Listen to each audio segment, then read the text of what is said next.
Okay, sagutan ulit natin ito. Galing ulit sa FB group. Ayan. Ayan. So, ang sabi, one is 10 years older than Maria.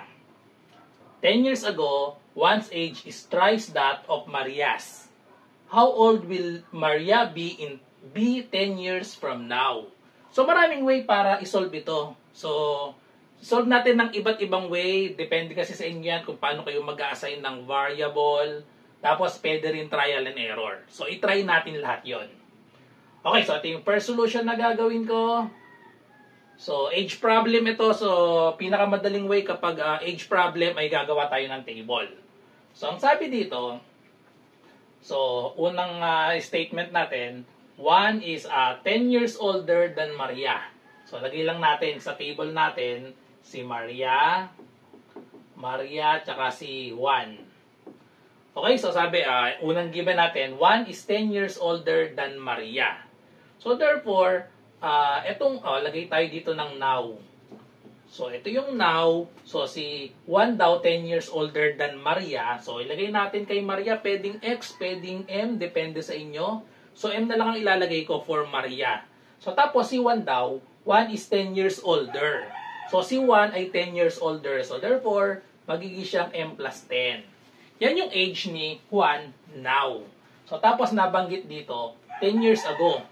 So, 10 years ago, ano yung age ni Maria tsaka ni Juan 10 years ago? So, ito yung 10 years ago. So, subtract tayo ng 10 years. So, minus 10 years. So, ito yung column ng 10 years ago. Okay, so 10 years ago, ang age ni Maria ay M minus 10. Okay, subtract tayo ng 10 kasi 10 years ago nga. Okay, then syempre si 1, subtract din tayo ng 10.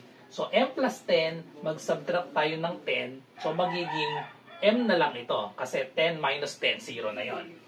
Okay, so, and then meron pa dito. So, 10 years ago, one's age is thrice that of Maria. So, doon natin mabubuo yung equation natin na, yung equation natin ay dito manggagaling sa column na ito, na 10 years ago.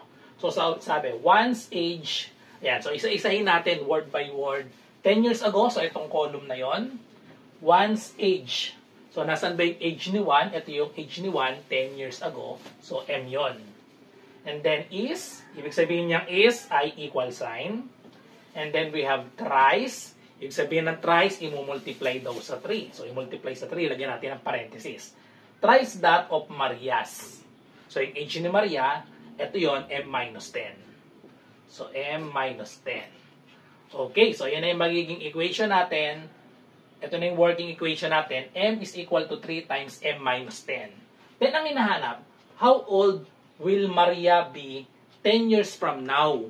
So, 10 years from now, another column. So, mag-add lang tayo dito ng plus 10 years. Pero, so mag-add lang tayo dito. So, plus 10 years. So, add tayo dito sa now.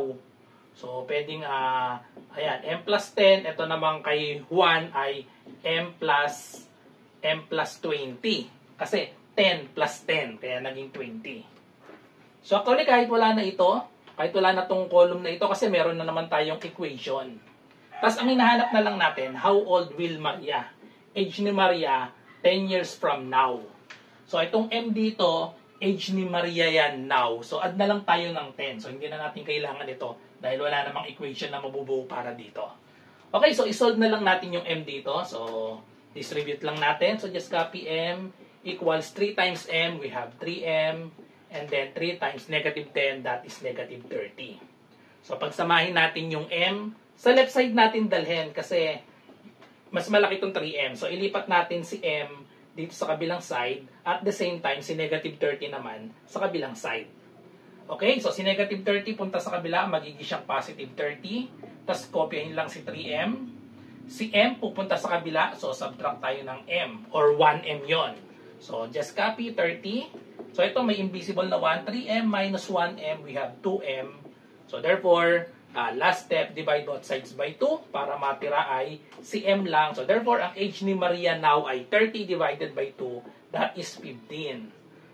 Nasa choices yung 15, pero pag yan ang naging answer nyo, mali kayo. Kasi ang tinatanong, how old will Maria be 10 years from now? So ito age niya now. So 10 years from now, so we have M plus 10. So M plus 10, so the answer is 25 ang age ni Maria 10 years from now. So the correct answer is letter D, 25. Okay, so yan yung unang solution natin. So ito yung pangalawang solution. Depende kasi sa inyo kung paano kayo maglalagay ng variable. So ito yung pangalawang solution na gagawin ko. Same pa rin naman. So iibahin lang natin yung variable natin dito. So tingnan natin kung 25 pa rin. Kasi ang hinahanap natin dito pag sa question, how old will Maria be 10 years from now? Ito yung hinahanap natin, age ni Maria 10 years from now. So ito yung nasa given, minus 10 years ago, now, tsaka plus 10 years. So pwedeng ito ang i-assign natin na M.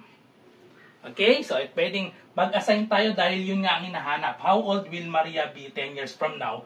So imbis na, or sige, ibahin naman natin yung variable natin. So let's say X. Para maiba naman. So, pwede nyo i-assign yung X kung ano yung hinahanap. How old will Maria be 10 years from now? So, ito yun. Ito yun. Age ni Maria 10 years from now. So, pwede natin itong gawing X. So, kung ang 10 years from now ay X, yung now natin ay magiging X minus 10.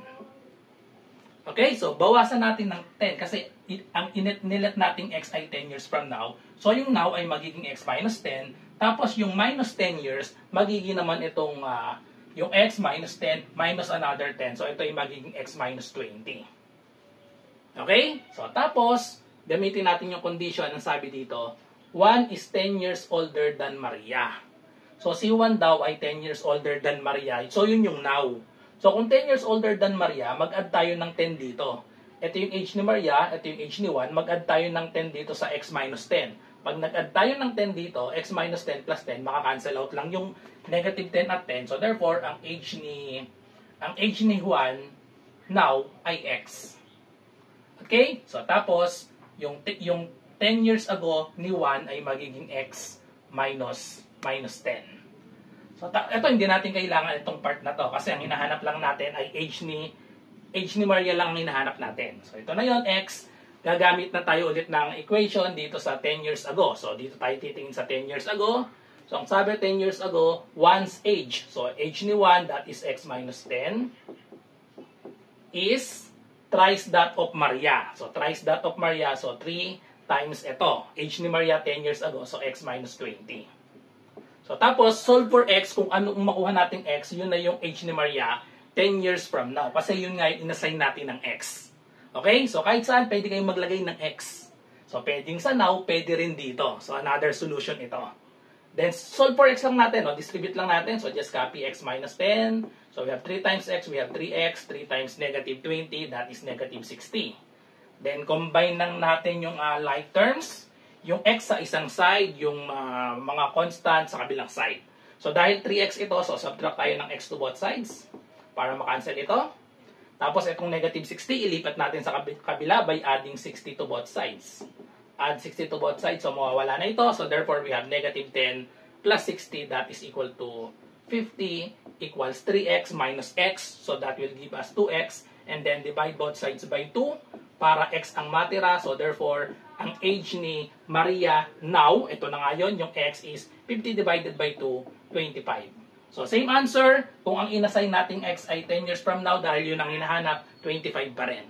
So, dapat lang alam nyo kung saan kayo naglagay ng X. So, yung kaninang X ko, yung X natin, nilagay natin sa now. Yung answer natin, kailangan mag-add pa tayo ng 10 years. So, kahit saan nyo ilagay yung X, so depende yan sa pagkakaintindi nyo sa problem. Okay, so ito yung pangalawang solution. Pangatlong solution is by trial and error lang. Okay, so mag-trial and error lang tayo dito. Age ni Maria. So, age daw ni Maria, itong mga choices natin, age ni Maria yan, 10 years from now. So, kung 10 years from now ito, itong mga choices natin dito ay 10 years. 10 years from now. So, tapos, dito naman sa kabila, ito yung now. So, kung ito yung 10 years from now, ito yung 10 years from now, so ito yung plus 10 years, yung now na age ni Maria ito age ni Maria ito, now, ito yung plus 10 years, yung now, subtract tayo ng 10. Kasi ang sabi nga, ang sabi, mayroon dito 10 years ago. Ayan, one's age is thrice that of Maria's, tapos one is 10 years older than Maria. So itong mga choices natin, age yan ni Maria. 10 years from now. So yung age ni Maria now, subtract tayo ng 10. So ang age ni Maria ay 15. So ito ay magiging 10. Ito ay minus 10, magiging 5. Tapos ito, yung age ni Maria ay naging 0. So tapos, kung ito yung age ni Maria now, ang magiging age ni, kasi kasama dito 10 years ago. So ito yung 10 years ago, ang magiging age ni Maria ay magiging 5. Ito age ni Maria, magiging 0 na. Magiging age ni Maria, naging negative 5 pa. Age ni Maria, kung 0 ay di negative 10. So doon pa lang, sa trial and error pala, mali na agad itong ABC, mali na agad. Kasi naging negative yung age kapag nag-trial and error. Ano lang yung naging positive? Ito lang. Okay? Yan lang yung naging positive. So, 10 years ago, ang age ni Maria ay 5. Ano naman yung age ni Juan? Kung 5 si Maria, si Juan ay 15. Okay? Kasi ang sabi, si Juan daw is 10 years older than Maria. So, ito na yon. So, eksakto. 10 years ago, ang age ni Maria ay 5. Tapos, 10 years ago, ang age ni Juan ay 15. So, eksakto, di ba? Thrice na siya. 5 times 3 is 15. So, ito yung pinakamadali, trial and error. Kasi, itong mga given natin, age yan ni Maria 10 years ago. So, kunin natin yung now, 10 years from now pala ito. So, yung now, subtract lang natin ng 10, ulitin natin. So, sinubtract natin ng 10. Tapos, may given ba sa problem na 10 years ago? So, subtract ulit tayo ng 10 dahil 10 years ago, mawawala na sa choices si negative 10, negative 5, and 0. Kasi, syempre, wala namang age na negative sa age problem. So, kaya ang natira na lang ay 25. So, which is yung pinakamadali dahil na-eliminate na agad yung A, B, and C. Okay, so that's it. So, I hope nagustuhan yung explanation ko para sa age problem na ito. Sinagutan natin ng 3 solution. So, depende sa inyo kung saan kayo mas nadalian. Okay po. Bye-bye. And kung mayroon kayong math question, i-comment nyo lang sa akin channel.